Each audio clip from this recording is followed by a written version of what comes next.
You were blown away by some stuff? Uh-oh. Uh-oh. Alright, guys. What's up? It's Snoo with a Snoo reaction to the live stream, which just took place a little bit ago. I am here. I'm going to be reacting to it authentically. You're welcome to tag along. If you're looking at this from YouTube, well, this is going to be a nice little highlight of that. The link to the original VOD will be down below if you want to see the whole live stream. The actual link to the live stream, official link, will be down below as well. But anyway, let's get started. I am very much looking forward to Path of Exile 2, and I haven't made any official announcements of what I'm going to do yet, but suffice it to say, I'm hoping for this to be my primary game. Really hoping this is going to be a great game. Truly hoping this to be even better than the first game. Of course, why wouldn't you hope that? Anyway, here we go. I can see there are timestamps down below. Looks like it's going to be pretty straightforward. Honestly, looks a lot like a regular League Start live stream, but anyway, I'm sure we'll see some new info. Let's get started. Ready your men, Captain. We will only get one chance. And remember, when you hear the whispers, call for help. Do not attack. We got the exiles here already. When you hear the whispers, All what do you think he was on about? six Dorman, exiles. Yeah. Then, Dorman, shut your damn mouth. Ugh, what? I can't help but compare this to Blizzard's entertainment cinematic quality. This is a real tester for PoE. That was pretty good.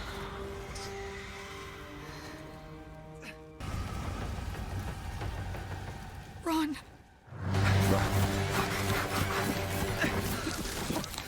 Alright, we're just kiting. We still got 5 more portals, guys. It's okay. Stop freaking out.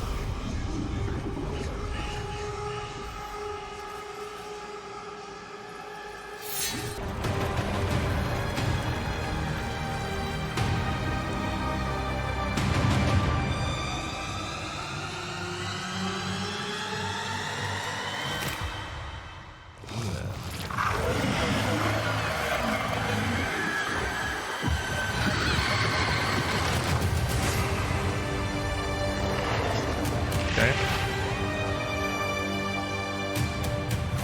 Yeah, that was pretty good cinematic. Definitely a level up. Hi, I'm Jonathan Rogers, Game Director on Path of Exile 2. Bound to We got the another. announcement of the announcement of the announcement, then the announcement of the announcement, and now the continuation of announcement. life must be protected. This is the actual at announcement. all costs. Without sacrifice. Hey, I know those gloves. Doriani's gloves.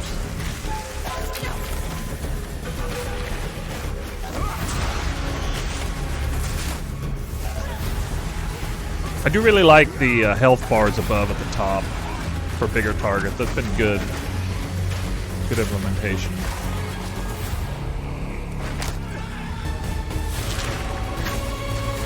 Breach. We have breach.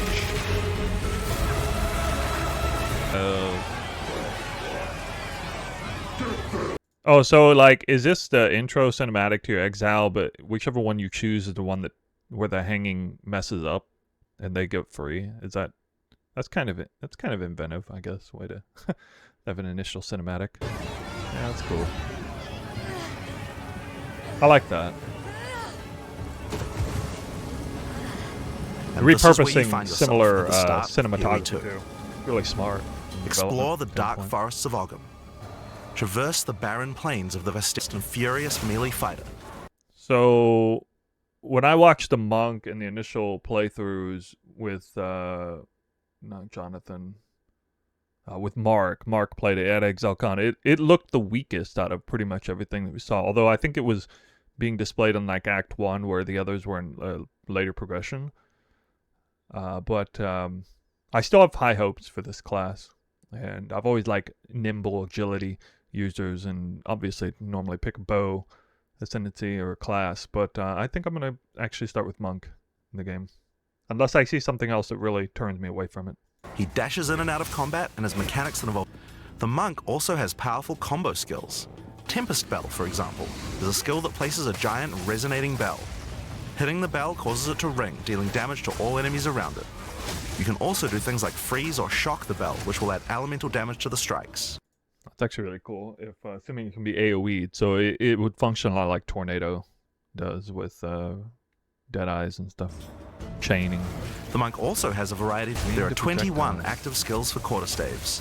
So this Wind seems pretty cool. I haven't actually ever played, you know, like a wind-based class before. I've never, like, in any RPG, I don't think I've ever, what you'd say, like, the element of wind, so to speak. I don't think I've ever,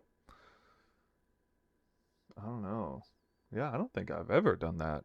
just scratches the surface of the options that you have. By endgame, you'll be dashing from pack to pack, spewing projectiles and obliterating screens of enemies with huge combo attacks. Yeah, I never played Wind Druid in D2, no. I didn't play Druid at all. Now, if you like a style of melee that's a little slower, the Stampede Bad news, Deadeye seems dead in PoE2. Oh, well, I mean, that's fine. Because I'm not going to start as a ranger, I don't think. counts as a slam, so I can double that for even more craziness. If you want to go a little faster and be a little more defensive, equip a shield. In PoE2, you can raise your shield at any time to block all damage from the front, even spells. While What? holding up your shield, your stun meter will build as you take damage, so be careful. If it reaches 100%, your stance will break and you will be vulnerable. Some enemies also have unblockable attacks, which are indicated by this red flash. If you see one of these coming, make sure to dodge out of the way. Red flash? Using a shield also gives you access to Oh, come on. Is the clarity going to be so good that I'm going to see that red flash every time? I'm skeptical. shield skills like shield charge, which allows you to charge towards enemies and stun them. Was that 3 charm slots? We get 3 charm slots, and what do they do? So this is, they're pulling the charm system from Affliction League?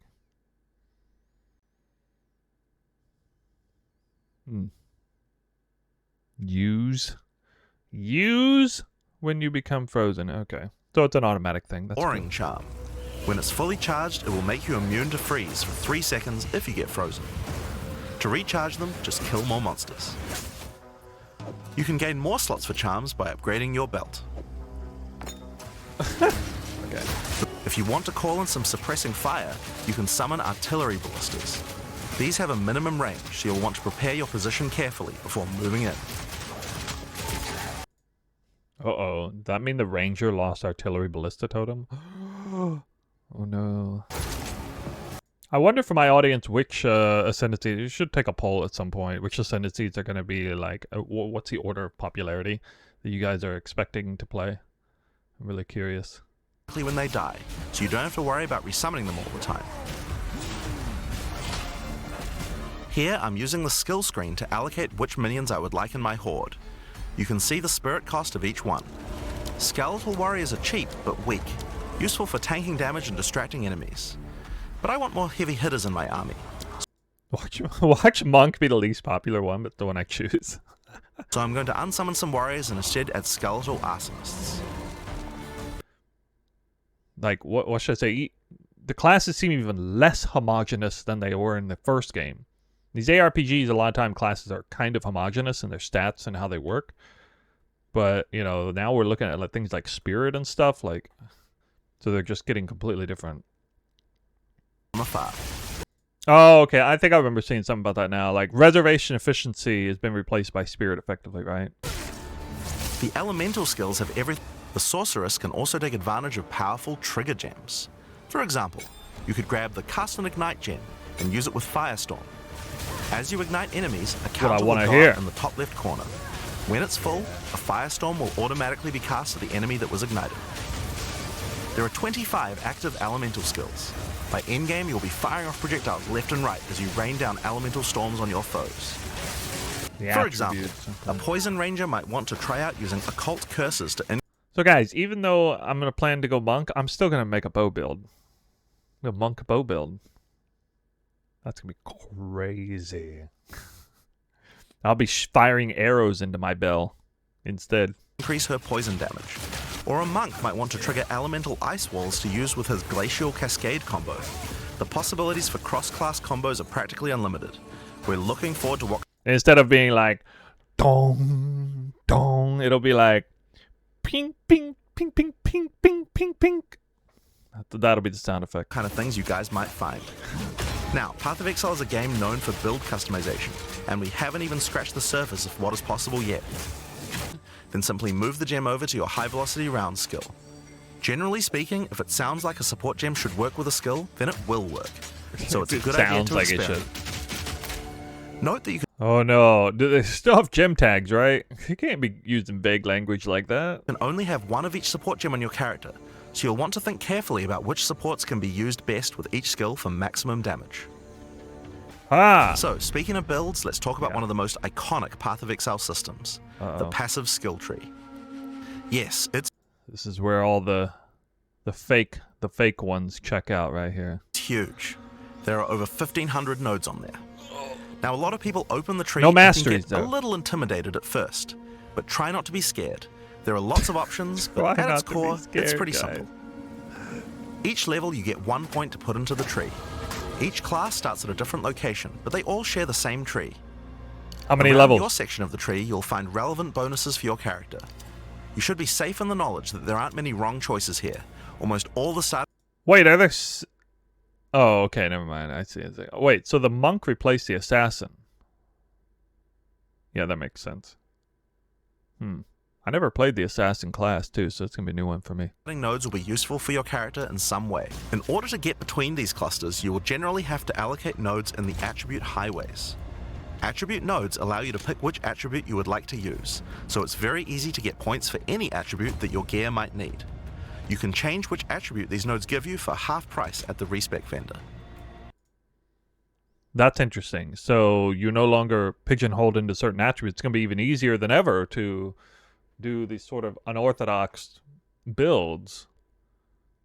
Because one of the things that forces your hand a bit is that, you have to go to certain segments of the tree to get the right amount of attributes to, do stuff down there. But usually they are properly themed to do something you want to do down there, but not always. So yeah, really cool. In addition to notables, you will also find even larger passives called keystones. Ah! Keystones have both an upside and a downside, and often require changing your entire build to design around them. A great example is Giant's Blood, which allows you to wield two-hand weapons in a single hand, but doubles the attribute requirements of them. Oh my god, that You can use sounds a like two-hand all mace with a upside. shield, or even What? dual wield them. What? Or how about Bro, dual wielding monk staff. Mind Over Matter, which makes all damage go to your mana pool first before your life pool, but you lose No. Actually, dual wielding longbows. That would make perfect sense. 50% of your mana regen. Skills like these can be tough to build around, but if you're up for the challenge, they can be very rewarding. As we showed you Wait, what? earlier on the Sorceress, be very rewarding. What did Pain and Tumen say here? 30% less critical damage.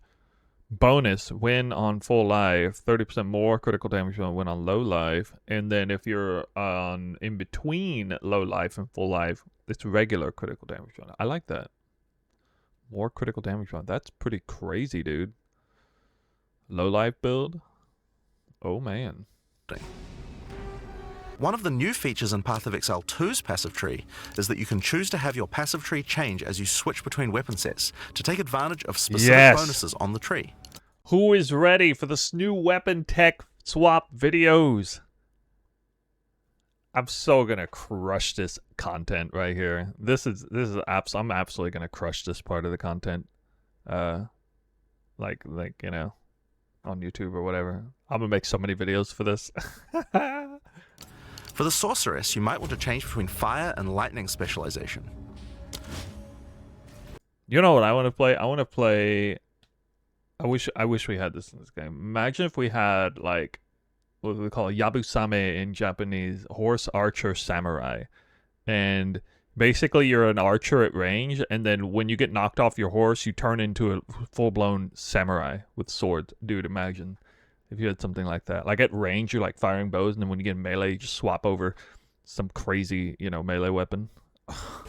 Or perhaps you could have a full curse set up on your witch to debuff enemies before switching to a chaos degen build for maximum damage. You might even make it so that your core tree will be a little bit cringe, I guess, because you would like go into areas but not really take full advantage. So like you would have to to meet the quota, you'd have to like veer off in a sort of random section a little bit so that you can reach some key like keystone or something for weapon set 1, and then the other side would also be a little bit weird. It could create some interesting things with a core tree because of that too. I really like that. This might become my absolute favorite thing about the new game is the weapons swap, passive point tech and all that built in. Really might be my favorite thing. We'll see when the time comes. You say you won't have to stretch too far because attributes from nice. I'm not talking about attribute requirements. I'm talking about like, let's say there's a specific keystone that's like god tier for your weapon set 1, but your core tree is like 15 passive points away from it, effectively. So you have to waste 5 passive points to get within the 10-point range so that you can actually do. Like, there could be things like that, you know. You can imagine a situation where, like, a keystone is just so unbelievably godly that, like, you would do that. You would spend all 10 of your weapon specialization points to get there, and you would spend, like, 5 core passive points also just to reach there. But, like, weapon set 2 has some crazy thing going on the other end of the tree, you know what I mean? I'm not saying that's going to happen. I'm just, imagining, like, a full spectrum of possibilities there. It could be pretty insane. Normal, magic, rare, and unique. Do we have a list of all the unique? Quill Rain in the house. 100% increased attack speed. Local. 94% increased area speed. 40% less. Yeah, it's basically the same as before. Cool. I wouldn't want them to change that item one bit. Every zone has a boss. Can't wait for all the YouTube videos. Here's where you can find all 10 secret bosses, and that are 6, I guess. One of the things you're going to want to do as you play through the campaign is upgrade the items you find, and you can do that with currency items. An Orb of Transmutation will allow you to upgrade a normal item to a magic item with 1 mod. You can then apply an Orb of Augmentation to add a second mod, then use a Regal Orb to add a third mod, and upgrade it to a rare. Finally, you can use some Exalted Orbs to add more mods to your rare to a total of 6 mods. Exalt spam. One of the things we think is really important is to make these options available to use as you play. All the Exalted items that add mods are... Bro. Is this really the Make default? these options available to use as... Is that really the default of an Exalted Orb drop? I thought we weren't going to need Neversink anymore. Didn't I hear something about us not needing, like, loot filters anymore or something? Or were they just going to build it in? This is one thing I love about Last Epoch, honestly. With the loot filter system. I wish we would have something like that in the new game. As you play. All the items that add mods are much more common than they were in Neversink still needed. So that you can use them throughout your campaign playthrough. Okay, so... So we have gold now, and if you sell it to the vendor, you get gold. But if you disenchant, you get your craftable currencies. All right, that's a nice compromise, I guess. It makes it a little bit more complex than the original game. But and how do you guys feel about gold in the game? Do you think it's going to be a good thing to have it? Items in PoE2 is sockets. Some items you find will have sockets that can have Ezomite runes placed in them that add more mods to the item. If I insert this glacial rune into my helmet, it will give extra cold resistance. This is a great way to solve problems that you have with your build, like resistances or damage. If you find socketed items that you don't have a use for, salvage items... I mean, you can see where they're going to build that up, right, over time. So there'll be, like, new expansions to the game where suddenly those two-handed weapons will be able to have 3 or 4 sockets, and then the regular ones will have 2 sockets again. That's definitely a thing in the future. Yeah, and then eventually, like, 5 expansions from now, we're just gonna have straight up rune words. They're gonna, like, double the number of affixes in our gear and stuff. With quality to create items like armor scraps or whetstones. Don't worry about power creep, though, guys. It'll be a long time from now. These will allow you to increase the quality of your items for an up to 20% boost. Gold is also used to respec your passive skills. Take advantage of the system to experiment with your tree and rework it as required. Yeah, for anyone who's been paying attention, you can see all these. I knew it. Like all these implementations, especially like in the last 2 years, they've been implementing so many things where they're basically playtesting PoE2 concepts into the game, seeing the player reactions and stuff. As long as people are cool with it, they put it in the game. They kind of, that's really smart on their part. But I think a lot of people didn't even realize that. Yeah, PoE1 been a major beta test. The other thing you might want to use gold for is the currency exchange.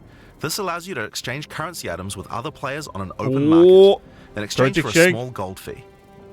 Now, all items in Path of Exile are freely tradable. We never bind anything to your character, except gold. Okay. Now, most gear in Path of Exile 2 is randomly generated. Oh, that was There's another Alva? type that isn't. Uniques. They are especially rare. Wait. Let me hear that sound again. 2 is randomly generated, but there's another type that isn't. Uniques. They are especially rare. Was that the randomly drop? Generated, but there's another type that isn't. Uniques. They get that nice like deep drum sound. That's good. That's one thing I really liked about D4. Probably my favorite thing about D4 was the sound of a legendary item dropping.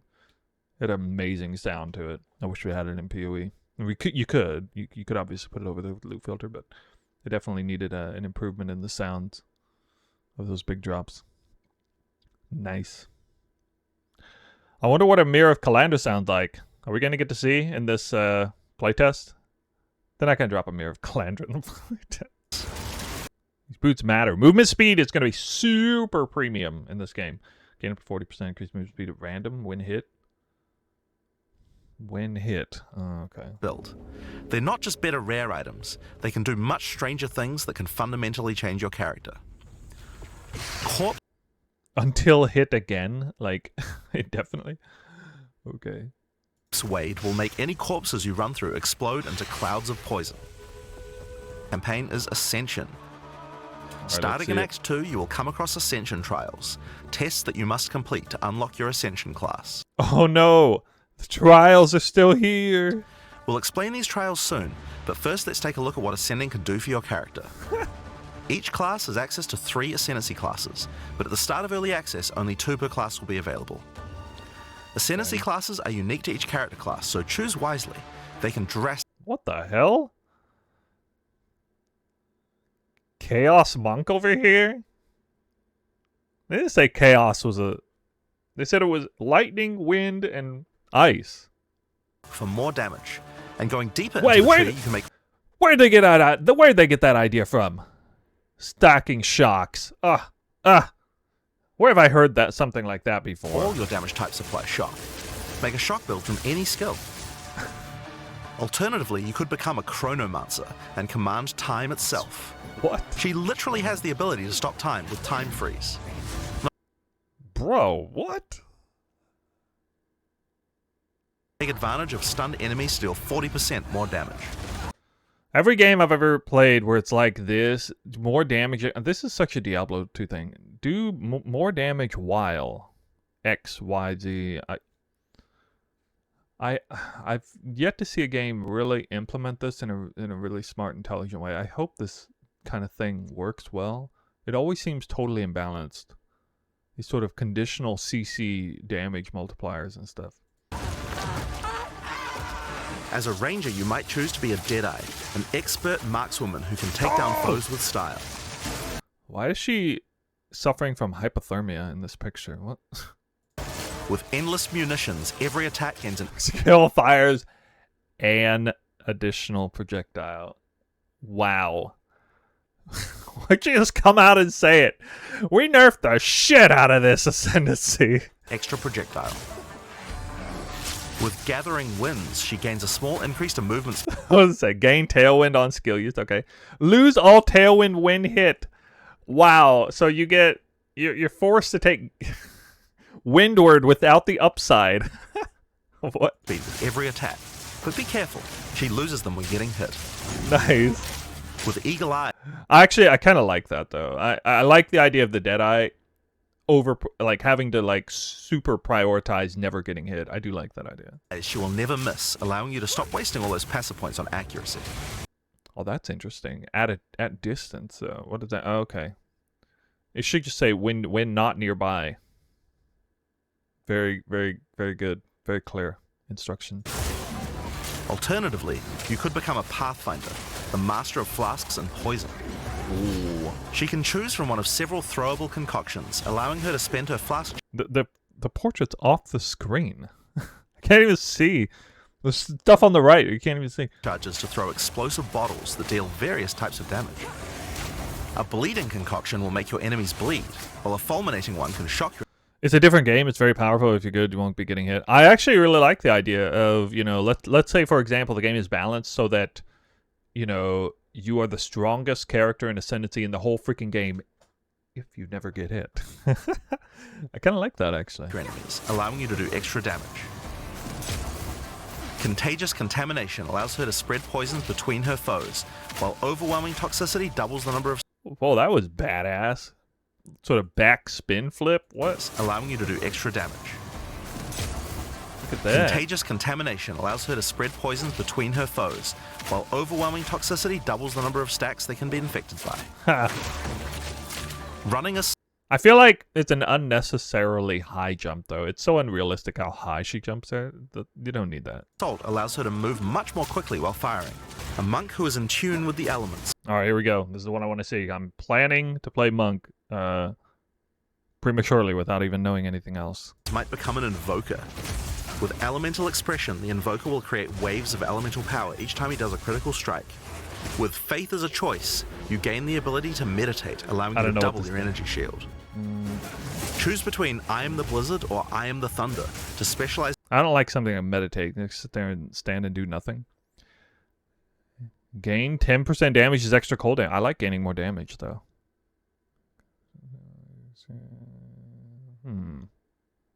In cold or lightning. And I shall rage will allow you to turn into an unbound avatar. Where have I heard that one before? Each time you apply a status ailment to an enemy, you gain Unbound Fury. When you have enough, transform into an avatar to deal way more damage and inflict even more elemental ailments. Where have I heard that one before? Alright, so an elemental ailment master for cold and lightning and wind, I guess? Some monks choose to reach into the darkness instead. The Acolyte of Chayula can exchange their mastery of spirit for darkness. What? A resource that can be utilized... Hey, dude, that's the rage. The Acolyte of Chayula can exchange their mastery of spirit for darkness. Who can make it rage? Wow, okay. A resource that can be utilized to both absorb and deal damage. The Shroud of Darkness will protect you from all damage incoming, but if you take Grasp of the Void, you will deal extra chaos damage from all the darkness you have. Their Dark Pact offers greatly increased resistances to What the heck? Chaos resistance is doubled 10 to max chaos res? You can do a lot with that. chaos damage, and can allow their mana leech to not only happen instantly, but apply to their energy shield as well. Another node you can take is Waking Dream, which allows you to see into the domain of the Breach Demons. There you will see the Flames of Chayula that can be taken to gain life, mana, and damage. The Mercenary has... I could foresee something like a Chaos Monk being really good if they balance the game. Like, I could see a situation where they make, like, chaos damage overpowered. Like, for example, they didn't quite balance the resistances on monsters right, and they are weaker against chaos and everything else. I could see a situation where that happens. It might be a good route. If so, has a job to do, but which job suits you? In the Trial of the Seconders, each room has its own challenges to overcome. In this room, each It's rare monster you Sanctum? kill will send its blood to the chalice. Sanctum was beta for the new trials? What? In the center of the room. Once the chalice is filled, you will be able to proceed. While So this is gonna be one of the end game. What's gonna be one of the end game strats? Because I mean, I saw that screen. It had like a huge relic inventory. fighting monsters in the trial, you will need to be very careful. Each hit will not only hurt you, but will damage your honor. If the Trial of the Sekimas is not your kind of playstyle, or you're finding it too difficult, you could try another. You can gain all your Ascension points from just one, or mix and match them. It's up to you. For early access, we will have 2 trials as options, with a 3rd trial coming later for the full release. While exploring the Vaal jungle, you'll discover the Temple of Chaos. Oh. Before the Vaal embraced the science of corruption, Choice is good. their Agency civilization is worshipped good. chaos. This ancient trial was once used by the Vaal to test their high priests.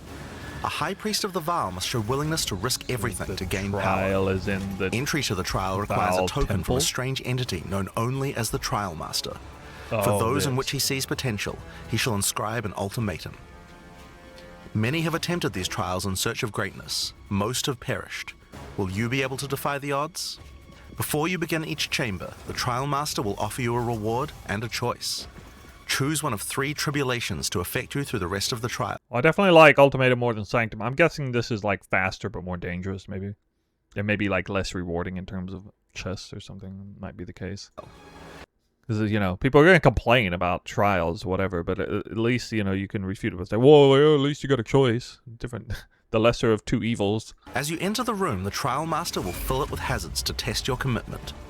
In this case, you must destroy all the monsters that fill the room, while dealing with the lightning projectiles from the shocking turrets. Elevator. It actually looks a lot more like Simulacrum Arena was. Or the inscribed Ultimatum, maybe. Maybe that's what it is.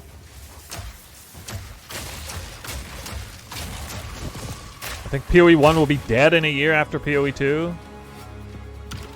Yeah, I kind of want to make a video on that, actually. How, you know, this whole thing started as, hey, we want to... What was their original motivation? We just want to revamp the acts, the campaign, so we're going to make a new game, and it'll just merge it into the new game. And then they're like, well, actually, we want to have, like, new ascendancies. Well, then, actually, we're going to have maybe some new mob types, a few new levels. Well, actually, okay, this is going to be a totally new game.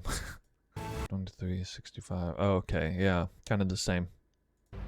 Something that happens almost every time a new action RPG launches is people saying, there isn't enough in-game content. Well, Yep. we want to make sure that in PoE2, people don't feel that way. And we actually only changed our development priority for this recently. The first 3 acts of PoE2 Really? already take around 25 hours to complete if you're a new player. This is already a pretty significant campaign. On the other hand, people spend hundreds of hours in endgame each league. We realized that finishing the rest of the campaign for early access was actually What is he saying? He's going to cater to the hardcore players, the most degen no-lifers. That's who's the target audience for this game. a bad idea. Instead of having acts 4 to 6 in early access, we could concentrate on endgame and make that great.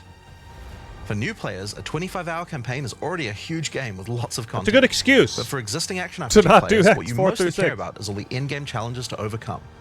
We've added a 2nd difficulty level called Cruel, where you repeat the campaign with all the monsters and bosses leveled up. And of course, new rewards.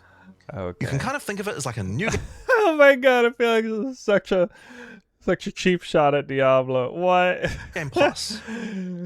Hey guys, you know, we have this grand build idea, but you know, we're gonna take the easy route, and we're just gonna do the axe over again and up the difficulty a little bit. Yeah, I mean, it's not that interesting, but you know, we're gonna do that. We are going to be adding a lot more over time, but Cut. for Path of Exile 2, we decided to start with 7 distinct systems you can progress through. This Okay. is the Atlas, and it serves as the core of the endgame for Path One of of Exile 7. 2. It's infinite and expands in all directions. Infinite. Now, we are not going to spoil the plot too Infinite? much here, but corruption from the beast has blighted the land, and your objective is to help fight it. In the center of the Atlas, I see. So yeah, guys, this goes way back. Did you know that Delve was actually just a beta test for PoE2? you will find the Ziggurat, a temple in which the Vaal research the fundamentals of space and time. Here, we can open portals to nearby locations and begin cleansing corruption and finding resources. Delve isn't infinite. Okay, it got me on a technicality. I'm sure this isn't actually infinite either. I'm sure Steve is licking his chops right now. He's like, "Oh, I'm gonna find the edge of the world." You best believe I'm gonna find the edge of the world, the edge of the universe, I guess. Portals will open, allowing you and your party to travel to the area you have selected. All the areas in the endgame feel distinct from the locations in the campaign. What? And we have dialed the randomization up Whoa! to the Hold on, I need to... Whoa! Why did they show this? One time. One time. One time for the past 4 years they could have shown this footage. 5 seconds. I've had to hear people in my ear for months and years on end talk about how slow PoE2 is. And about how it doesn't look any fun. Souls-like gameplay. And they're just holding this in their back pocket right here. Maybe they didn't have it the whole time because they've only been working on Endgame recently. But come on. Look at that. Look at that. I want to see that again. All the areas in the endgame feel distinct from the locations in the campaign, and we have dialed the randomization up to 11. The monster packs you will face in each map are totally random, and the combination of them can lead to some very interesting combat situations. There are over 400 monster types in early access, and they have a lot of varied and interesting abilities. Depending on which combinations you face, you might find some serious challenges. In order to cleanse the corruption from the area, you will need to defeat all the powerful rare. Everyone else still looking kind of slow, guys. Actually, maybe Monk is it's gonna be the best ascendancy. It's the fastest clear ascendancy after all. I don't see anybody else moving like that. And unique enemies in it. Once you have done that, the area will be marked as completed, and you will be able to travel past it to progress deeper into the world. If you die, then the map can no longer be run, and you will have to find another way around to get to the areas behind it. There are Haha. Somebody took inspiration from Last Epoch for sure. also all kinds of other random encounters you might run into as you play maps. One such encounter are precursor artifacts. These are ancient, corrupting monuments that irradiate the monsters around them.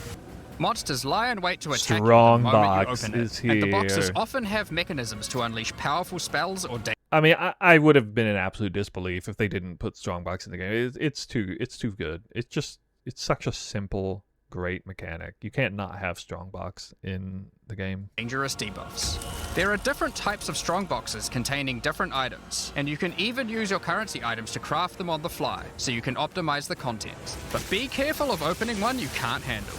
Slow opening speed. I mean, I could understand it being slower. It's kind of ridiculous how it instantly opens everything. Sometimes you'll discover monsters frozen in essences, solidified crystalline corruption.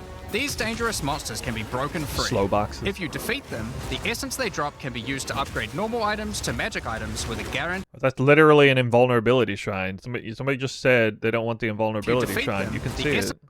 Or that mob, anyway, is not able to take any damage. You can see with that symbol.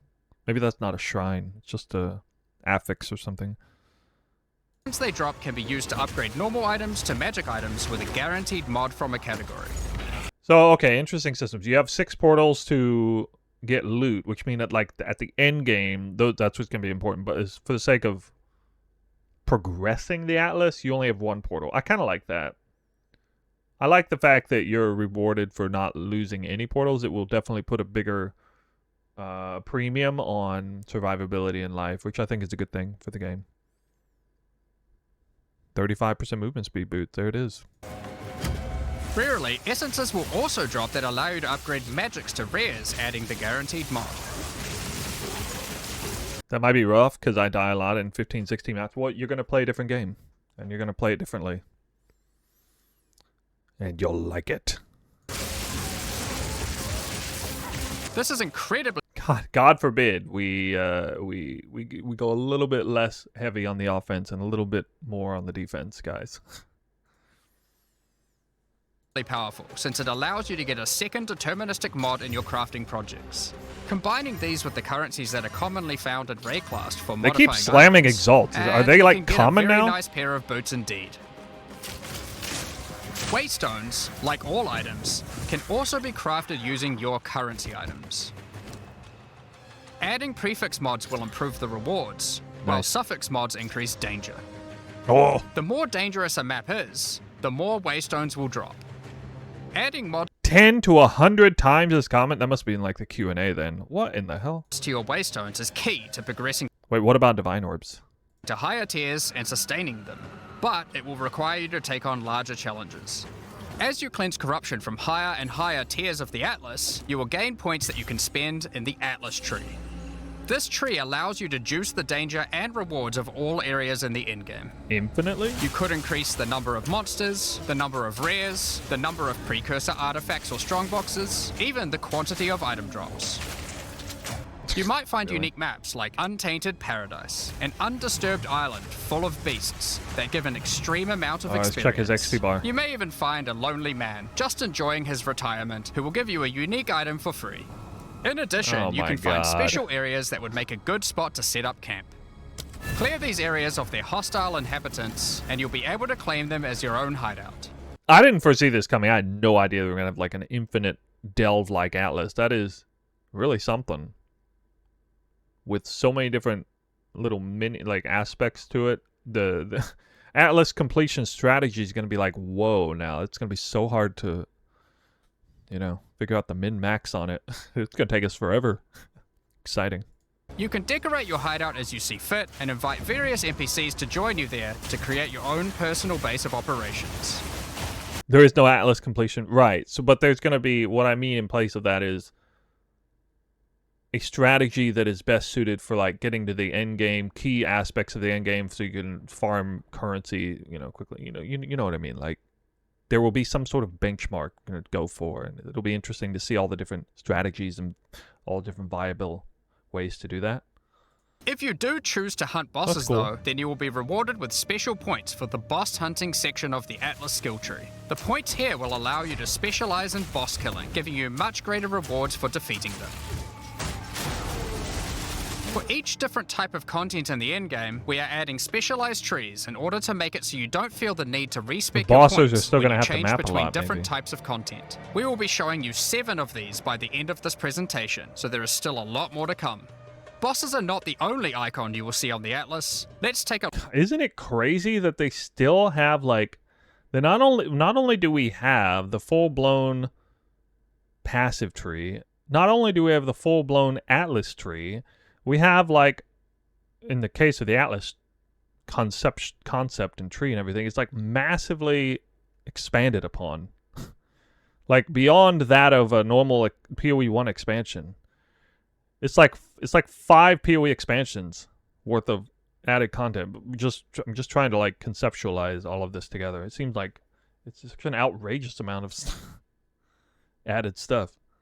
You would think, you know, they make a new game and maybe we're just gonna like do away with this thing, make something else that's different. No, they're just it's the same thing but expand upon it like crazy. Breaches will drop breach tablets. Clicking on a completed tower will allow you to consume the tablet to add more breaches to areas within range of the tower. Oh, it's this a little makes icon all over the content the in the map. Atlas self-sustaining. Want to do more? Wow, so not randomizing the content on there with like 8% chance of spawn or whatever. It just says what's in the map, and you can choose to play it or go around it or whatever. Nice. What do you have to do to actually complete the map then, if there's no boss on every map? Breaches, find the tablets, add them to your towers, get more breaches, getting more tablets. Soon your Atlas will be You just have to complete whatever the icon is over it. covered in otherworldly domains. Kill all In rares? I addition, hope like not. all items in PoE, you can kill all craft rares. them. Use your currency to add mods to your tablets, allowing you to upgrade all the breaches in range. Tablets can have up to 2 mods. These mods do things like was hoping it was adding more like extra a rare Keurig monsters, mission. extra clasped hands, or even monster density of breaches, allowing you to keep them open longer. Often, you will find multiple towers near to each other with overlapping areas of effect. This can allow you to rarely juice the mechanic by Yeah, I'm seeing a minimum like 6 or 7 different layers to strategy creation here. You gotta farm the Atlas to get enough points to at least dive into one area on the Atlas. Let's say it's breach. You know, you're gonna want all the breach points. So you're gonna farm enough of the Atlas to unlock enough Atlas points to do all the breach stuff, and then you're gonna go in here and try to farm breaches, and then influence the area near the tower with breaches, and then you got corruption floating around everywhere, and then maybe the whole area is all messed up and has the wrong stuff anyway, so you're just gonna like move into a totally separate area of the Atlas anyway and try to get to a better place or something. That's a lot of different layers of strategizing going on there. stacking the mods And that's just for breach. from multiple tablets. Bro, that character design. He's got breach hands on his body.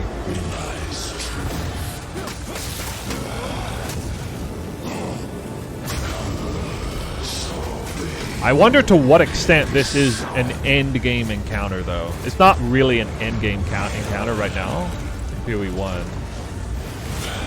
Technically, it is, This is kind just of. one of the pinnacle encounters of PoE2. We won't be showing the rest of them, so you will have to discover them for yourself. But rest assured, this is some of the hardest content we have ever made.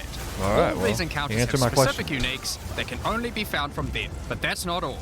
We still have the progression system. Defeating Zesht will give you points to allocate. I'll have to watch that video over and over and over again. How to defeat Zesht on a monk. The monsters you just killed will be resurrected by the King of the Mist's dark magic, and It's a you much must cooler fight looking survive. blood wave than in PoE1. The tribute you have offered to the altar can be spent to buy powerful items, but they can be expensive. To gain more tribute, you will want to find more altars. Monk wouldn't naturally be very good at breach, but it might be good at ritual actually. Should probably be. Mods, making your rituals more rewarding. The pinnacle encounter of ritual is the King in the Mists. Feared by the Asmeri people, he is said to have brought eternal darkness to the Wildwood. We won't show the encounter, but just like Breach, there are a range of unique items you can get for defeating him, and you will gain points in the ritual section of the Atlas tree. Some maps have been touched I like by this. A insanity. pinnacle boss for each mysterious individual entity thing. has taken a special interest in you. Step through the Yes! looking glass and you will find your nightmares coming to life. When you Oh, touch a mirror, wow. I was actually anticipating they might remove Delirium because of the fact that they have so much new artwork and they don't want to, you know, dampen the effectiveness of their new and bright and beautiful artwork by putting a Delirium cloud over it. But interesting, they chose to keep it. Delirium's one of my favorite mechanics, so I'm happy to see it come back. the mists of Delirium will spread out across the area, infecting your mind. You must stay within Still the looks mist the to same. maintain the nightmare, which is as profitable as it is terrifying. Everything you kill will increase the rewards that drop. However, the deeper into the mist you travel, the stronger the monsters are. Be careful not to overstay your welcome. By combining these emotions, you are able to instill your amulet with a notable from the passive skill tree. This is like gaining an extra passive point for free, attached to your gear. They are Well, that means Blight's not in this game.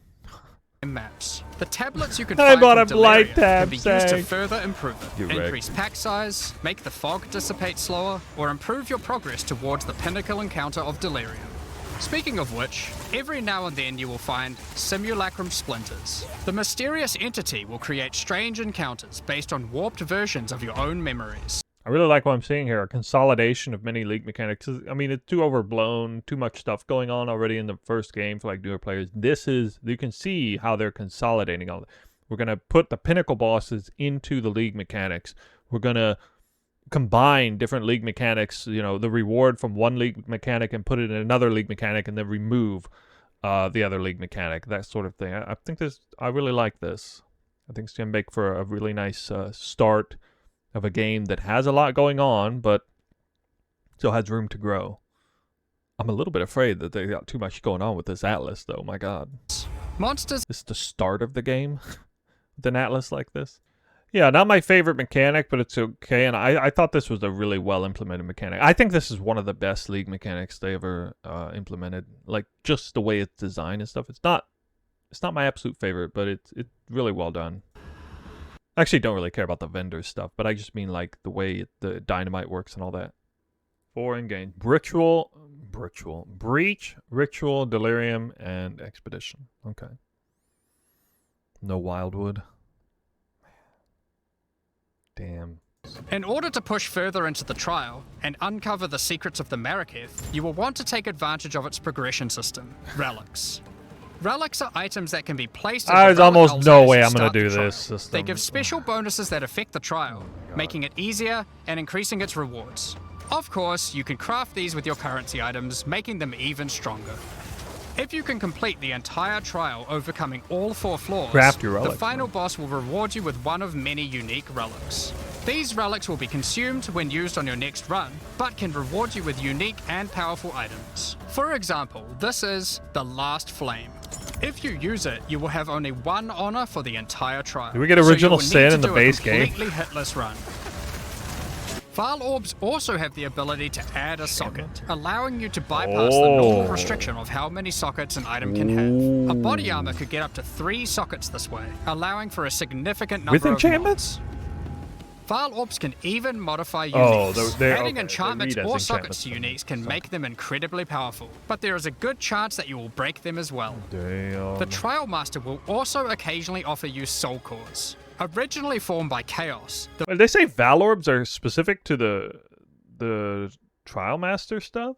We also lost all the NPCs, like no Einar, June, Alva, Kirik, Nico, no Delve. Delve got moved into the Atlas.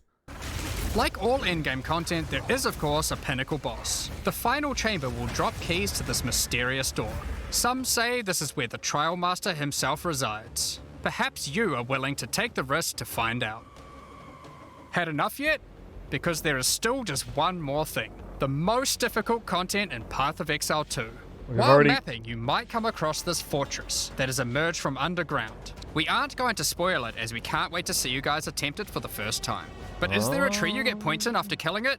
Of course there is. This is Path of Exile. There is— Wait, you can see the boss right there. You can see his face. Got red eyes. Got red eyes. That means it's hard. It's a hard boss. Got red eyes. always another tree. That looks pretty cool. You can find the Soul Core weapon effect in this pack, which causes thaumaturgic energy harnessed from sacrifice to spill from your weapon. This pack also contains Doryani's Idol. How do you see It through the helmet, replaces the though? default appearance of any foci to an ancient relic once used by Doryani, and this can be applied to shields in Path of Your Exile 1. mind's eye. That's not the only Vaal weapon you'll find. It also contains the Wand of That the shield looks Thaumaturge skin, badass. and the Royal Sacrifice Dagger skin. So big. Replace your crafting bench in your hideout with the Ancestral Canoe crafting bench, where That's Ancestral Chief cool. Mata will summon a giant canoe manned by Karui warriors to aid in your crafting desires. I like that. Start somewhere. We do have crafting You'll bench. also get a pair of weapon skins.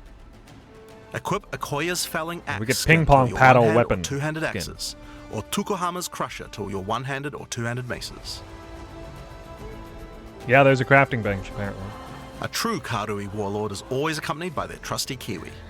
Equipped with armor and harnessing ancestral magic, they make the perfect sidekick. You're really going hard on the Kiwi here. Once one of the most feared beings in Rayclast, Malachi was slain by a powerful exile. And of course a statue depicting one of the most iconic events in Rayclast's history. $30 for The battle default between portal, a different powerful color. exile and Kitava, the Insatiable. Oh, With the help of two deities, Sin and Innocence, the exile was able to defeat him once that and is for all. a cool statue. This supporter pack also Wow. contains the Path of Exile 2 art book. This 215-page I wanna see that full-color thing art in book real includes life. a huge Oh amount my of amazing God. concept art and That was lore amazing. produced during the long and exile. The exile was able to defeat the exile was able to exile and Kitava. Bro, that is like so epic. The insane. I normally don't care about any of these kind of things, but I gotta say that is really something. With the help of two I hope they made this in real life and have it somewhere. They should make each one in real life and have it for like the next event or something. deities, Sin and Innocence, the exile was able to defeat him once and for all. Query. Imagine you're like an office, you're like a white collar office worker, and you get the statue, Kitava's Innocence thing statue, and use it as a paperweight in your office. You'd be that's beyond badass. Imagine that paperweight. We'd really like to thank you for your ongoing support. That's really cool that you don't just pay $30, but you actually get $30 worth of points. You know, even at that lower tier. Without you guys, Path of Exile 2 could not have happened. Now, I'm sure you guys have a lot of questions. Stick around, because coming up next, we have a live Q&A with Ziggy D. Yeah. That was epic. I suppose I'll wait and give my real thoughts at the end, but the Atlas is blowing my mind, man. What they're doing with that. And again, I like the direction they took with the consolidation of some league mechanics.